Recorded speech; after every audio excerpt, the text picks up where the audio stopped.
നെഞ്ചൊരുകും വേദനയിൽ കാലിൽ നിൽക്കേ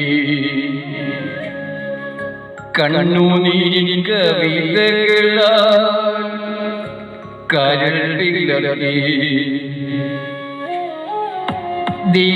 ദൈവപുത്രനാകും ഈശോ മൂന്നാം നാളിലുത്തിരനാ പാപമാകും അന്ധകാരം പൂവിൽ നിന്നും മാഞ്ഞകുന്നു. മരക്കുരിശേറി ദൈവം മധ്യപാപം നീക്കിയിടുവാൻ ഇരുളകം നീക്കാൻ പാരിൽ